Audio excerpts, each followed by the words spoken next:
оноос хойш хонд ороход ямар дүр зураг харж байна. За олон улсын валютын сангийн ажлын хэсэг ирээд ажиллаж байгаа. Маргааш төгсгөлийн өдөр.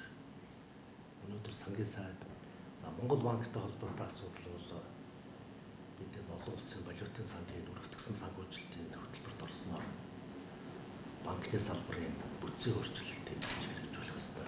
Хэлж бид активын чанарын үнэлгээгийг компани олон улсын тендер шалгаруулж гаргаж ирсэн.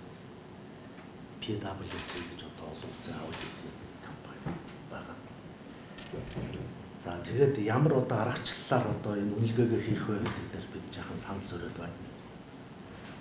Тухайлбал энэ активын чанарын үнэлгээ гэдэг бол ерөнхийдөө бол шинэ үзэгдэл юм байна монголчуудын хувьд. Азийн орнуудад анх Европын төв банк хэрэгжүүлсэн энэ Монгол улсын нөхцөл бололцоо байдал зах зээлийн харилцаан шилжээд бид одоо удаагүй байгаа. Шинэ одоо замаар явж ирсэн гэсэн энэ онцлогийг харгалзаж үзээрэй гэсэн зүйлийг та нэг тэр улсуудад бас захиж сайжруулж өгье хүсэж байна. Тэгэхээр юу гэж яриад байна гэхээр олон улсын валютын сантай хийж байгаа хилцээрийг хэн ахалж байгаа вэ? Хоёрдугаарт энэ олон улсын валютын сан манай язгуур эдийн засгийн суурийг шүүмжлээд байгаа мó өнөөгийн явцыг шүүмжлээд байгаа мó гэж нэг хоёр дахь асуудал. Засгийн газрын тухайд бол үүсэж байгаа хамгийн одоо хүнд нөхцөл байдал бол хүүхдийн мөнгийг олгосон явдлыг олон улсын валютын сан шүүмжилж байна. 5 дугаар сард олон улсын валютын сангийн захирлуудын зөвлөлийн хурлаар та бүгд өргөтгсөн санхүүжилтийн хөтөлбөрөөр батлуулаад тэрнээсээ тэгээ одоо 2 сарын дараа амлалтаас одоо буцаж эхэллээ гэсэн ийм зүйлээр хэлж байгаа.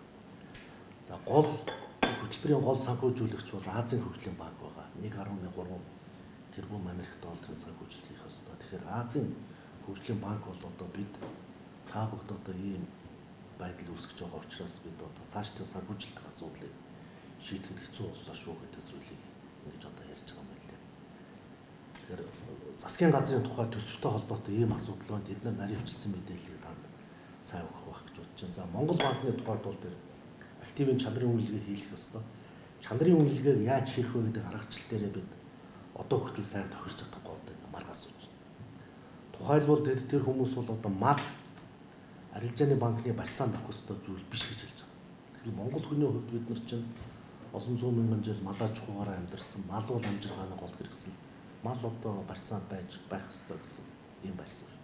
За сүүлийн үед манай арилжааны банкуд аж ахуйн орд газрын лицензийг одоо барьцаар зээл олох явдал нэлээд дэлгэрсэн. Гэтэл лицензийг одоо хүлээн зөвшөөрөхгүй ийм нөхцөл байдал бас тэд нар гаргаж байна тийм байна.